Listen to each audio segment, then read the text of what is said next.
اللہ کے نبی صلی اللہ علیہ وسلم کو کیا کم آزمایا گیا؟ اللہ کے نبی کو 13 سال مکی دور میں آزمایا گیا، 13 سال تک آزمائش ایک نبی کو، ایسا نبی وَمَا أَرْسَلْنَاكَ إِلَّا رَحْمَةٌ لِلْعَالَمِينَ، جو پوری دنیا کے لیے رحمت بنا کر بھیجا گیا، اس نبی کو آزمائش میں ڈال دیا گیا کہ ہم سب سے پہلے انبیاء کو آزماتے ہیں اور تمہاری قوم بھی آزمائی جائے گی۔ پھر اس کے بعد اللہ کے نبی کی آزمائشیں ایسی تھی کہ 3 پتھر اپنے پیٹ پر باندھ کر وہ جنگ کے لیے تیاریاں کر رہے تھے۔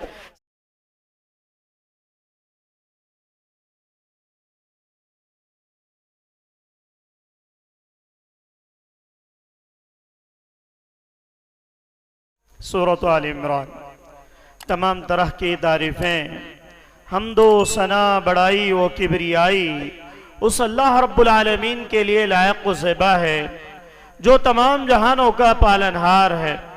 اس اللہ رب العالمین کا لاکھ لاکھ شکر احسان ہے کہ اللہ رب العالمین نے مجھے اور آپ کو حضرت انسان کی شکل میں اس دنیا کے اندر اللہ نے پیدا فرمایا ہے، اور اس پیدا کرنے کے بعد اللہ نے ہمیں مسلمان گھرانوں میں پیدا کیا، اور دین جیسی انمول نعمت اللہ نے مجھے اور آپ کو عطا کی ہے۔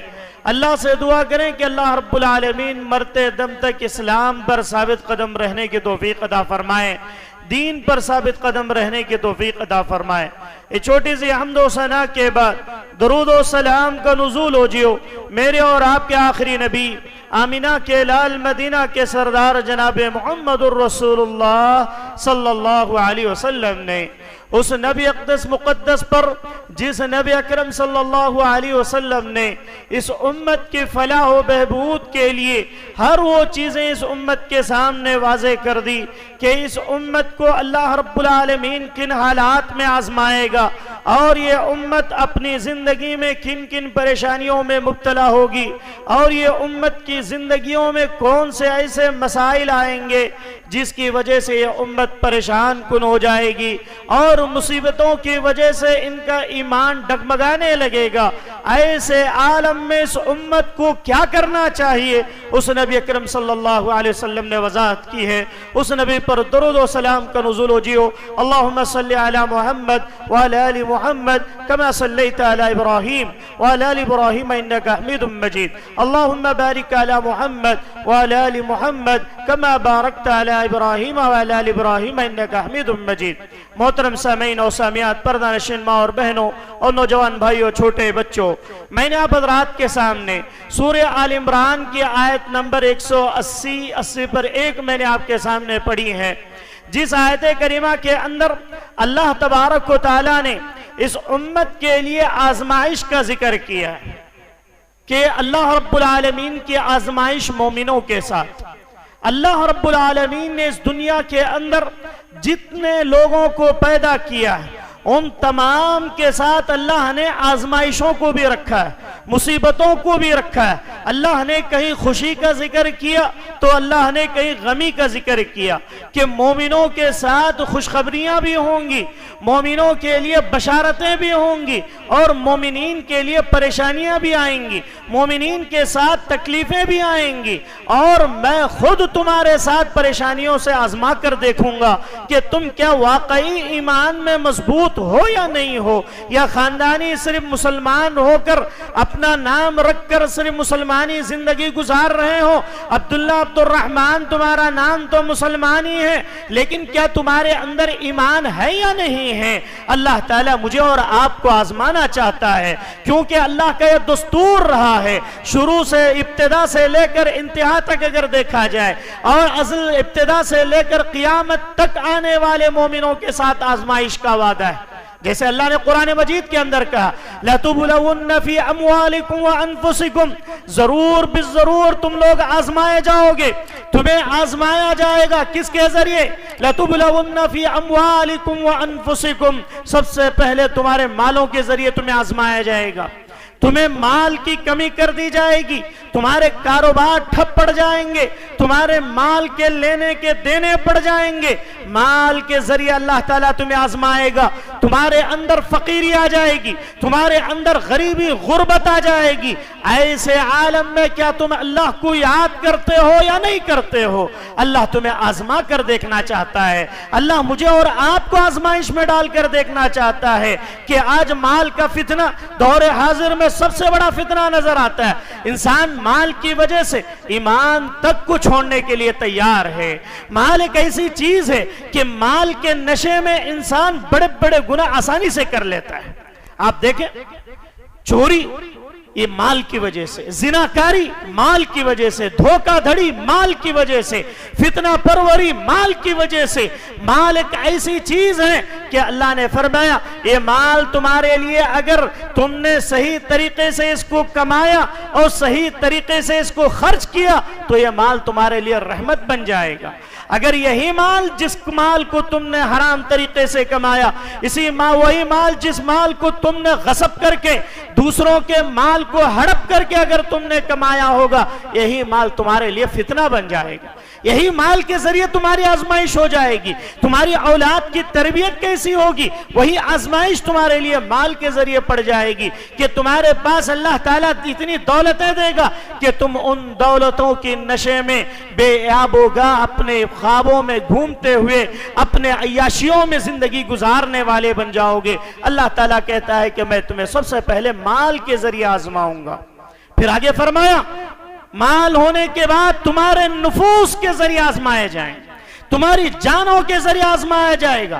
تمہارے اوپر ایسی ایسی مصیبتیں آئیں گی کہ تم اچھے کھٹے مسلمان, اچھے مضبوط ہٹے کھٹے انسان ہوں گے, لیکن اچانک تمہارے اوپر موتیں آ جائیں گی اور اچانک تمہارے درمیان ایسی بیماریاں آ جائیں گی, ایسی مصیبتیں آ جائیں گی کہ تم پریشان ہو جاؤ گے کہ یہ کیا ہو. اچانک ایسے آفتیں, ایسی مصیبتیں, نئی نئی بیماریاں آج دور حاضر میں ہم دیکھ رہے ہیں. نئی نئی بیماریوں کے ذریعے وَأَنفُسَكُمْ, تمہارے نفوس کے ذریعے تمہاری جانیں ختم کر دی جائیں. تمہارے جانوں کے ساتھ اللہ رب العالمین آزمائے گا. کیا تم مرنے کے لیے راضی ہو یا نہیں راضی ہو؟ کیا تم نے اپنی زندگی ان کو دیکھ کر سدھارنی ہے یا نہیں سدھارنی؟ پھر آگے اللہ نے فرمایا وَلَا تَسْمَعُنَّ الَّذِينَ أُوتُوا الْكِتَابَ مِنْ قَبْلِكُمْ, تم نے ضرور سنا ہوگا جو تم سے پہلے کتاب دیے گئے. وَمِنَ الَّذِينَ أَشْرَكُوا أَذًى كَثِيرًا, انہیں بہت زیادہ تکلیفیں دی گئی تھی, انہیں بہت زیادہ آزمائشوں میں مبتلا کیا گیا تھا, انہیں بہت زیادہ تنگیوں میں رکھا گیا تھا. کئی سالوں تک ان کے اوپر قحط سالی ڈال دی جاتی تھی. پہلے زمانے میں قحط سالی کا عالم کیا تھا؟ 7 سال تک قحط سالی, بارشیں بند کر دی جاتی. اور کبھی اللہ رب العالمین ایسے عذابات کی شکلیں ان پر لے آتا کہ پورے علاقے ان عذابوں میں مشکلات میں پڑ جاتے اور وہ سب کے سب تباہ و برباد ہو کر رہ جاتے. پھر آگے اللہ نے فرمایا وَإِن تَصْبِرُوا, اگر تم صبر کرتے رہو گے, وَإِن تَصْبِرُوا وَتَتَّقُوا, صبر کے ساتھ تمہیں متقی بننے کی ضرورت ہے. اگر اللہ پر تمہیں یقین ہے, اللہ پر کامل ایمان ہے, تو تمہیں صبر کرنا ہوگا. وَإِن تَصْبِرُوا وَتَتَّقُوا فَإِنَّ ذَلِكَ مِنْ عَزْمِ الْعُمُورِ, یقیناً یہ بہت عزم والوں کا اور ایمان والوں کا کام ہے. اللہ تعالیٰ مومنوں کو ہی آزماتا ہے. کیونکہ اللہ کے نبی صلی اللہ علیہ وسلم نے فرمایا اشد البلاء الانبیاء, جو مصیبتیں آتی ہیں ان میں سب سے سخت مصیبتیں سب سے پہلے انبیاء کو آتی ہیں. اللہ اکبر. کیا کہا اللہ کے نبی نے؟ الامثل ثم فالامثل, سب سے پہلے بلاؤں میں, مصیبتوں میں, تنگیوں میں جو سب سے زیادہ سخت ہوتی ہیں وہ انبیاء کو آزمایا جاتا ہے. آپ دیکھیں انبیاء کی زندگیاں کیسی زندگیاں تھی. ان کی زندگیوں میں اتنی تکلیفوں کے ذریعے آزمایا گیا, انہیں اتنی مصیبتوں اور پریشانیوں کے ذریعے آزمایا گیا. آئیے ترتیب سے میں آپ کے سامنے بتلاتا چلوں کہ وہ کون سے انبیاء کو اللہ رب العالمین نے کن مصیبتوں کے اندر ڈالا. آج ہم چھوٹی چھوٹی مصیبتوں کو دیکھ کر کبھی ایمان سے پھر جاتے ہیں, کبھی اپنا ایمان ڈگمگانے لگتا ہے, کبھی ہمارے توحید میں خلل پڑ جاتا ہے. اگر تھوڑے سا بیوپار کم ہو جائے یا اپنے عقائد عقائد میں کچھ کمی آ جائے انسان جو ہے غیروں کی طرف جانا شروع کر جاتا ہے، قبروں کی طرف جانا شروع کر جاتا ہے، غیر اللہ کی طرف ہاتھ پھیلانا شروع کر دیتا ہے، غیر اللہ کے سامنے اپنے ماتھے کو ٹیکنا شروع کر دیتا ہے، اور وہ حالات دنیا کے دیکھتا ہے کہ مسلمان سب کچھ کر رہے ہیں لیکن اللہ کی مدد نہیں آ رہی ہے، اللہ کی مدد میں اتنی تاخیر کیوں ہو رہی ہے؟ پھر سوال کرتے ہوئے ٹی وی اینکروں کے سامنے کہتے ہوئے نظر آتے ہیں کہ ہمیں اللہ پہ تو یقین تھا لیکن اللہ ہم سے ناراض ہے، اللہ ہماری نہیں سنتا ہے، نعوذ باللہ۔ تو کیا یہ آزمائشیں اور ان آزمائشوں پر اللہ کی مدد نہ آنا کیا یہ ایمان کی دلیل ہے یا نہیں؟ جیسے میں نے کہا کہ مومنوں پر ہی آزمائشیں آتی ہیں، جیسے کہ اللہ کے نبی صلی اللہ علیہ وسلم نے فرمایا اشد البلاء الانبیاء الامثل فالامثل، سب سے پہلے جو مصیبتیں آتی ہیں وہ انبیاء اکرام پر آتی ہیں، انبیاء کو آزمایا جاتا ہے، ہر نبی کو کسی نہ کسی مسئلے میں آزمایا گیا، ہر نبی کے ساتھ ایسے مسائل آئے کہ اس نبی کو آزمایا گیا کہ ان حالات میں وہ کیا کرتے ہیں۔ قوم نوح کو دیکھ لیں، حضرت آدم علیہ السلام کو بھی آزمایا گیا کہ اس پھل کو کھانے سے منع کیا گیا کہ اے آدم تم جنت کی تمام چیزیں کھا سکتے ہو لیکن ایک جو پھل سے منع کیا گیا اس پھل کے قریب بھی نہ جائے، لیکن اس آزمائش میں حضرت آدم علیہ السلام پڑ گئے، اللہ نے کیا کیا؟ دونوں سے جنت کا لباس اتارا اور ننگے دنیا پر بھیج دیا، اللہ۔ پھر اس کے بعد کے انبیاء میں قوم نوح اور قوم شیس، قوم ادریس، یہ سب اس کے بعد کے انبیاء، اللہ اکبر، ان کے ادوار میں قوم نوح کو کون نہیں جانتا؟ قوم نوح کی بستیاں آج بھی موجود ہیں، اردن کے علاقے، لبنان کے قریب کے علاقے، وہاں پر آج بھی قوم نوح کی بستیاں موجود ہیں کہ اللہ رب العالمین نے پوری کی پوری دنیا کو ختم کر دیا سوائے کشتی نوح پہ جو سوار ہوئے تھے ان کا کیا مسئلہ تھا؟ ان کو آزمائش میں ڈال دیا گیا کہ وہ لوگ ایمان نہیں لا رہے تھے۔ اللہ نے کیا کیا؟ اللہ نے دیکھا کہ ان کی ظلم و بربریت بڑھ رہی ہے تو اس قوم کو تباہ کرنے کا وقت آ چکا ہے، نبی موجود ہے، ایسا نبی جو 1000 سال تک دعوت و تبلیغ کا کام کرنے والا، جو سب سے زیادہ دعوت و تبلیغ کا کام جس نبی نے کیا، لیکن اس امت میں ماننے والوں کی تعداد انگلیوں میں گنی جا سکتی۔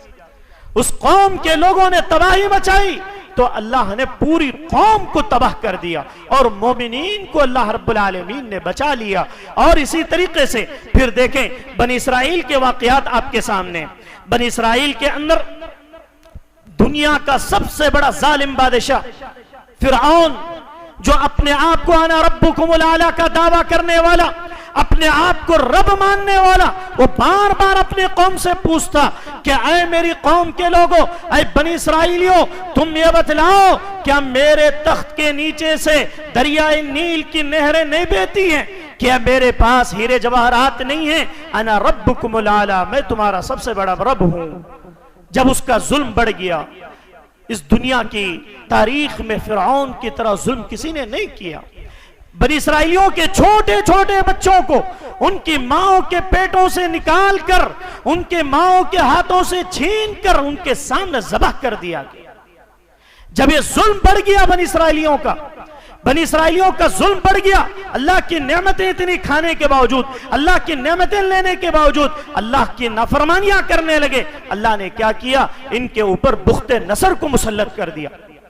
اس دور کا ایک اور بادشاہ جس کا نام بخت نصر تھا، اللہ نے ان کو ان پر مسلط کر دیا اور آزمائش میں ڈال دیا، اور بخت نصر نے ایسی تباہی مچائی کہ بنی اسرائیلیوں کو پکڑ پکڑ کر مارا گیا، ان کی اینٹ سے اینٹ بجا دی گئی، اور بخت نصر نے بنی اسرائیلیوں کا سبق سکھلا دیا۔ اور پھر وہی بنی اسرائیلی جب حضرت موسیٰ علیہ السلام کے دور میں وہ جو کچھ بچ گئے تھے، ان بنی اسرائیلیوں نے حضرت عیسیٰ کے خلاف بھی سازشیں کرنا شروع کر دی، حضرت عیسیٰ کے خلاف بھی سازشیں کرنا شروع کر دی۔ حضرت عیسیٰ علیہ السلام اپنے حواریوں کے ساتھ، اپنے دوست و احباب کے ساتھ وہ زندگی گزار رہے تھے، جیسے اللہ کے نبی کو صحابہ دیا گیا، صحابہ اکرام کی جماعت دی گئی، ویسا عیسیٰ علیہ السلام کو اللہ رب العالمین نے حواریوں کی شکل میں ان کے کچھ 12 حواری، ایک روایت کے اعتبار سے ان کے کچھ حواریوں کو اللہ رب العالمین نے ان کو خاص کر دیا تاکہ وہ ان کی حفاظت کر سکیں۔ لیکن بنی اسرائیلی جو اس دور کے جو ظالم بنی اسرائیلی تھے، ان لوگوں نے کیا کیا؟ ان لوگوں نے عیسیٰ علیہ السلام کی جان لینے کے پیچھے پڑ گئے، عیسیٰ علیہ السلام کی جان لینے کے پیچھے پڑ گئے. جب عیسیٰ علیہ السلام کے معجزے لوگوں کے سامنے آئے, حضرت عیسیٰ علیہ السلام کو اللہ نے کیا معجزہ دیا؟ اللہ نے یہ معجزہ دیا کہ حضرت عیسیٰ علیہ السلام جس کسی مریض پر ہاتھ پھیر دیتے, اللہ تعالیٰ اس مریض کو شفا دے دیتا. اگر کوئی اندھا ہوتا اس پر ہاتھ پھیر دیتے آنکھیں آ جاتی, کوئی لنگڑا لولا ہوتا اس پر ہاتھ پھیر دیتے ہاتھ سیدھے ہو جاتے, پیر سیدھے ہو جاتے, کوئی مردہ ہوتا اس پر ہاتھ پھیر دیتے زندہ ہو جاتا. اللہ نے معجزے دی تو بنی اسرائیلیوں نے ظلم کیا اور مومنوں کو ستانا شروع کیا. اللہ کی آزمائش آ گئی, اللہ کی ایسی آزمائش آئی کہ اللہ رب العالمین نے عیسیٰ علیہ السلام کو 5ویں آسمان پر اٹھا لیا. اللہ رب العالمین نے عیسیٰ علیہ السلام کو 5ویں آسمان پر اٹھا لیا. پھر اس کے بعد جو لوگ حضرت عیسیٰ کو پھانسی دینے کے لیے تیاری کر رہے تھے, انہی میں سے ایک ایسا شخص جو حضرت عیسیٰ کے ہو بہو شکل کا تھا, کیا کیا؟ ہو بہو شکل کے اس انسان کو اللہ نے اس بھیڑ میں لا لیا. کیونکہ اللہ کی قدرت ہے, اللہ جب چاہتا ہے, جو چاہتا ہے, جیسے چاہتا ہے کرتا ہے. پھر ان ظالموں نے سمجھا کہ خود عیسیٰ ہیں, اور عیسیٰ علیہ السلام سمجھ کر انہوں نے بیچ بازار میں صلیب کی لکڑی جو ان کی آج بھی چرچوں کے اندر آپ دیکھتے ہیں, انہوں نے اس کو ٹنگا کر وہاں پر ہاتھ پیر میں کیل مار دیے گئے. پہلے زمانے میں پھانسی دینے کی سزائیں تھیں کہ ان کو دونوں ہاتھوں میں کیل ٹھوک دیے جاتے, پیروں میں کیل ٹھوک دیے جاتے, اور سینے میں کیل ٹھوک دیے جاتے. اس شخص کو جو ہے ٹھوک دیا گیا. پھر اللہ رب العالمین نے وعدہ کیا اور اللہ کے نبی صلی اللہ علیہ وسلم کی زبانی بتلایا کہ قیامت کے قریب پھر ہم عیسیٰ علیہ السلام کو لائیں گے. عیسیٰ کو لا کر پھر تمہاری امت کے لیے آزمائش بنا دیں گے, تمہاری امت کے لیے آزمائش بن جائیں گے پھر عیسیٰ علیہ السلام. کیوں؟ عیسیٰ آ کر اسلام کی طرف بلائیں گے, لیکن تمہاری امت کے لوگ اگر مان لے جائیں ان کی بات, دین کی طرف آ جائیں تو وہ کامیاب ہوں گے. جو لوگ ٹھکرائیں گے, دجال بھی اس وقت ہوگا, اور جو لوگ دجال کے فتنے میں مبتلا ہو جائیں گے وہ جہنم رسید ہو جائیں گے. یہ اللہ رب العالمین مومنوں کے ساتھ آزمائش میں ڈالتا ہے, مومنوں کو آزمائش میں ڈالتا ہے. اور اسی طریقے سے انبیاء کی حالات کو اگر مطالعہ کیا ہے, اللہ کے نبی صلی اللہ علیہ وسلم کو کیا کم آزمایا گیا؟ اللہ کے نبی کو 13 سال مکی دور میں آزمایا گیا. 13 سال تک آزمائش ایک نبی کو, ایسا نبی وَمَا أَرْسَلْنَاكَ إِلَّا رَحْمَةٌ لِلْعَالَمِينَ, جو پوری دنیا کے لیے رحمت بنا کر بھیجا گیا, اس نبی کو آزمائش میں ڈال دیا گیا کہ ہم سب سے پہلے انبیاء کو آزماتے ہیں اور تمہاری قوم بھی آزمائی جائے گی. پھر اس کے بعد اللہ کے نبی کی آزمائشیں ایسی تھی کہ 3 پتھر اپنے پیٹ پر باندھ کر وہ جنگ کے لیے تیاریاں کر رہے تھے. صحابی نے کہا کہ اللہ کے نبی آپ نبی ہیں, ہم دیکھیں ہماری حالت ایسی ہے کہ پیٹ کو لگ رہا ہے. اللہ کے نبی بھوک سے پریشان ہیں. انہوں نے اٹھا کر دکھلایا کہ اللہ کے نبی ہم نے ایک پتھر باندھ کر کام کر رہے ہیں. جنگ کے موقع پر جب خندق کھودی جا رہی تھی, اللہ کے نبی صلی اللہ علیہ وسلم کہنے لگے کہ اے میرے صحابہ, کیا تم ہی آزمائش میں پڑے ہو؟ کیا تمہارے اوپر ہی فقیری آئی ہے یا پریشانی آئی ہے؟ تم ہی آزمائے نہیں جا رہے ہو؟ بلکہ اللہ کے نبی نے اپنے پیٹ کو کھول کر دکھلایا کہ اللہ کے نبی 3 پتھر بندھے ہوئے. کہتے ہیں کہ سب سے پہلے اللہ انبیاء کو آزماتا ہے, پھر امتوں کو آزماتا ہے. ایک مرتبہ کا مشہور واقعہ, حضرت خباب بن عرط رضی اللہ تعالی ایک مرتبہ اللہ کے نبی کی خدمت میں آئے, آ کر کیا کہنے لگے, اے اللہ کے نبی صلی اللہ علیہ وسلم, ایک کفار مکہ کی لغزشیں, ایک کفار مکہ کی پریشانیاں ہمیں اتنا ستا رہے ہیں, اتنا تکلیف دے رہے ہیں. اللہ کے نبی آپ اللہ سے دعا کر دیں کچھ نہ کچھ ہو جائے. اے اللہ کے نبی آپ دعا کر دیں, یہ لوگ اتنا ستا رہے ہیں آپ کچھ نہیں کہہ رہے ہیں. اللہ کے نبی کو فوراً غصہ آ گیا, حضرت خباب بن عرط پر غصہ آ گیا. اللہ کے نبی نے کہا کہ اے خباب تم کیا بات کرتے ہو کہ کیا تم اتنی سی پریشانیاں, اتنی سی تکلیفیں, اتنی سی مصیبتوں سے گھبرا گئے؟ تم سے پہلے کے لوگوں کو آرے سے کاٹا گیا. حضرت زکریا کی قوم میں حضرت زکریا علیہ السلام کی اس دور کے مومنوں کو آرے سے کاٹا گیا, اور لوہے کی کنگیوں سے ان کے بدن کو کھینچا جاتا, اور وہ کنگیوں کے دانت جو ہوتے ان کے بدن پر جب گھستے خون ایسے نکلتا کہ چمڑے کے ساتھ نیچے نکال دیا جاتا.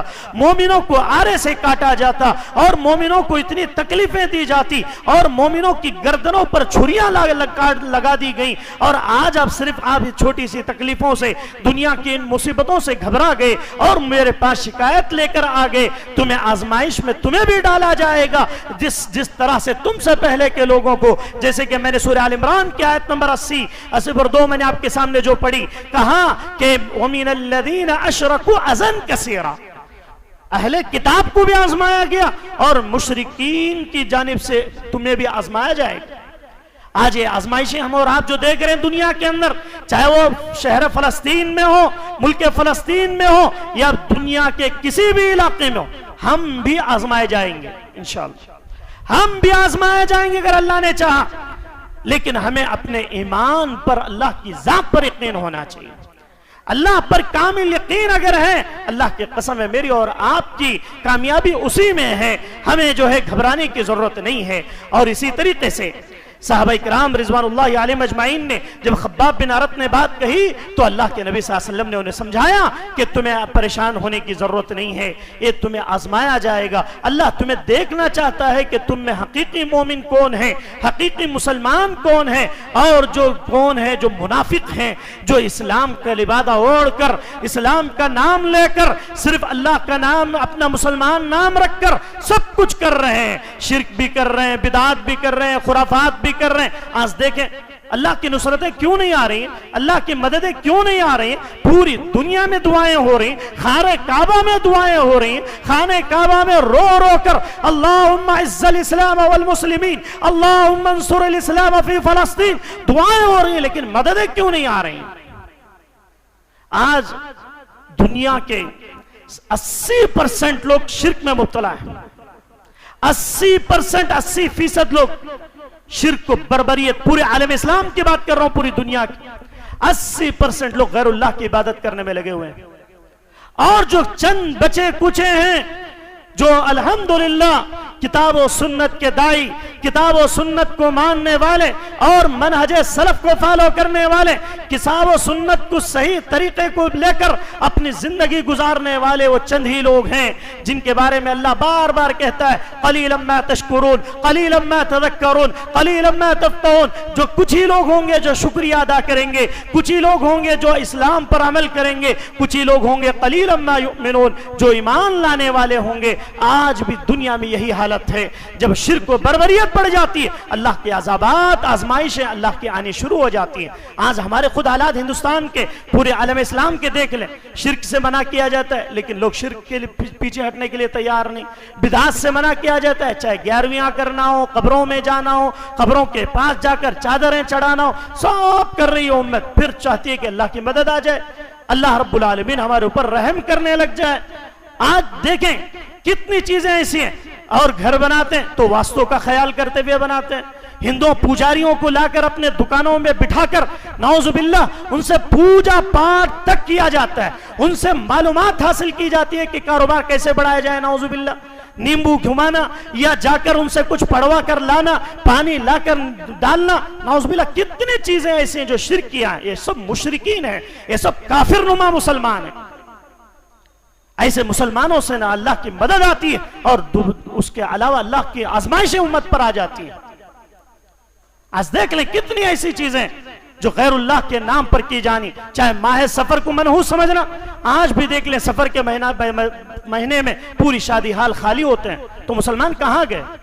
وہ مسلمان ماننے کے لیے کیوں تیار نہیں ہے کہ سفر کا مہینہ منحوس نہیں ہوتا ہے؟ آپ کوئی شادی کرنے کے لیے تیار نہیں سفر کے مہینے میں, اور کوئی اچھا کام کرنے کے لیے تیار نہیں, گھر کے اندر نئے گھر میں اترنے کے لیے تیار نہیں. یقین نہیں ہے, ڈاؤٹ, اللہ پر کامل توکل نہیں, اللہ پر بھروسہ نہیں. تو پھر اللہ سے ہم ایسے کیسے سوچتے ہیں کہ ہاتھ اٹھا دے اور اللہ آسمان سے بارشیں نازل کر دے, ہاتھ اٹھا دے اللہ آسمان سے رحمتیں نازل کر دے. اللہ کے لیے توحید کو اپناؤ, کامل ایمان, کامل یقین رکھو. اور اسی طریقے سے انبیاء کے بعد الامثل فالامثل, اللہ کے نبی نے فرمایا انبیاء کے بعد جن کا ایمان مضبوط ہوتا ہے اللہ پھر ان کو آزماتا ہے. صحابہ کو آپ نے دیکھا, صحابہ کی زندگیوں میں بہت ساری آزمائشیں آئیں. پورے خلافت عمر, ابو بکر, عمر, عثمان, علی, حضرت خلافت معاویہ کا شروع کا دور پورے جنگوں میں گزر گیا. پھر اس کے بعد کے خلافت معاویہ کے بعد خلافت یزید کا دور، پھر اس کے بعد کے ادوار میں پورے دور میں لڑائیاں، اختلاف، جھگڑے شروع ہو گئے، مومنین آزمائش میں پڑ گئے، اور حضرت زبیر رضی اللہ عنہ، زبیر بن عوام کے اور دوسرے کئی صحابہ کرام کی جنگیں شروع ہو گئیں۔ تو اس کے بعد تابعین کا دور آیا، اس میں بھی آزمائشیں ہوئیں، تبع تابعین کے دور میں بھی آزمائشیں ہوئیں، اور خود خلافت عباسیہ مامون کے دور میں، مامون الرشید کے دور میں، امام احمد بن حنبل رحمہ اللہ کا ایمان افروز واقعہ مامون الرشید کے دور میں کہ ایک مسئلے پر پوری امت میں اختلاف پیدا ہو گیا۔ کیا مسئلہ تھا؟ کہ بادشاہ مامون الرشید، خلافت عباسیہ کا بادشاہ ہے، اس نے کیا کیا؟ اس نے یہ کیا کہ قرآن کو اس نے مخلوق قرار دیا۔ کہا کہ قرآن، جیسے ہم اور آپ مخلوق ہیں اللہ کی، دنیا میں کئی مخلوقات ہیں، تو ایسے ہم اور آپ بھی ہیں، لیکن قرآن اللہ کی مخلوق نہیں ہے۔ کیا ہے مسئلہ؟ ایک مسئلہ یہ ہے کہ قرآن اللہ کی مخلوق نہیں ہے، بلکہ قرآن کلام اللہ ہے، اللہ کا کلام ہے، مخلوق نہیں۔ ایک مسئلہ تھا۔ تو بادشاہ نے کیا کیا؟ کہا کہ بھئی پورے اردن اور پورے شام، عراق، بصرہ، کوفہ کے جتنے علماء ہیں ان سب کو شامل کیا جائے، ان کو بلایا جائے اور ان سے فتویٰ لیا جائے کہ قرآن جو ہے مخلوق ہے، اللہ کا کلام نہیں ہے۔ تو اس دور میں اگر کوئی عالم، کوئی فقیہ، کوئی محدث اگر بادشاہ خلیفہ کی بات نہ مانتا، اس کی گردن اڑا دی جاتی، اس کی گردن اڑا دی جاتی۔ مامون الرشید نے کا ظلم بڑھ گیا تھا، تو کیا کیا گیا؟ دیکھا کہ ظلم بڑھتا جا رہا ہے۔ کئی علماء ایسے تھے جنہوں نے اپنی جانوں کا نذرانہ دے دیا، اور کئی علماء نے ڈر کر جان بچانے کے لیے ایسے حالت میں، جیسے کہا گیا کہ موت پر اگر آپ کے گردن میں چاقو رکھ دی جائے اور کہا جائے کہ آپ جو ہے کلمہ سے پھر جائے تو کہنا جائز ہے، جیسا مسئلہ ہے، ویسی حالت پیدا ہو گئی۔ تو مامون الرشید کے دور میں کئی علماء نے فتویٰ میں سائن کر دیا کہ نہیں، قرآن جو ہے مخلوق ہے، اللہ کا کلام نہیں ہے، نعوذ باللہ۔ لیکن امام احمد بن حنبل رحمہ اللہ، انہوں نے کہا کہ چاہے میری جان چلی جائے، میں یہ ماننے کے لیے تیار نہیں ہوں کہ قرآن مخلوق نہیں ہے بلکہ اللہ کا کلام ہے۔ جیسے انہوں نے بات کہی، مامون الرشید کے دور میں ان کو جیل میں ڈال دیا گیا، اور اتنی سزائیں دی گئیں کہ جلاد خود کہتا ہے کہ اگر وہ کوڑے جو امام احمد بن حنبل کے پیٹھ پر مارے گئے، اگر وہ کسی ہاتھی پر مارے جاتے تو ہاتھی چیخ اٹھتا۔ اللہ اکبر۔ امام اہل السنہ امام احمد بن حنبل رحمہ اللہ 15 سال تک، لگ بھگ 15 سال تک قید و بند کی شکل میں جیلوں میں رہ کر اس ایک مسئلے کی وجہ سے آزمائش میں ڈال دیے گئے۔ اللہ نے اتنا آزمایا کہ پھر وہ آخر وقت میں جب دیکھا کہ مامون کا ظلم بڑھتا جا رہا ہے، تو مامون نے کہا کہ امام احمد کو ترسوس لایا جائے، مقام ترسوس لایا جائے، میں وہاں پر آؤں گا اور میں ان کو سزا دوں گا۔ جیسے یہ بات معلوم امام احمد بن حنبل رحمہ اللہ کو، تو انہوں نے اللہ سے بددعا کر دی کہ اے اللہ، یہ مامون الرشید جو ہے بہت ظلم کر رہا ہے، اے اللہ اس کا چہرہ مجھے کبھی زندگی میں دوبارہ نہ دکھلا۔ مومنوں پر کیسے آزمائشیں آتی ہیں، چھوٹے مسئلے پر 15 سال تھا کہ جب یہ بات انہوں نے کہی تو ترسوس آنے سے پہلے امام احمد بن حنبل کے چہرے کو دیکھے بغیر مامون الرشید بیچ راستے میں ہی مر گیا ان کی بددعا کی وجہ سے۔ اور 4 خلیفہ کا دور گزرا اس میں، مامون الرشید سے لے کر اور معتصم باللہ، واثق باللہ، اور دوسرے ایک اور خلیفہ، 3-4 کا 15 سال کا دور ہے۔ اس دور حکومت میں ان کو سزائیں دی گئیں، ان کو تکلیفیں دی گئیں، لیکن اللہ نے کیا کیا؟ اللہ رب العالمین نے پھر خلافت عباسیہ میں عباسیہ کے معتصم باللہ، عباسیہ کے واثق باللہ کو اللہ نے ہدایت دے دی، ایسی ہدایت دی کہ وہ خود ماننے پر تیار ہو گیا کہ بھئی قرآن اللہ کا کلام ہے، مخلوق نہیں۔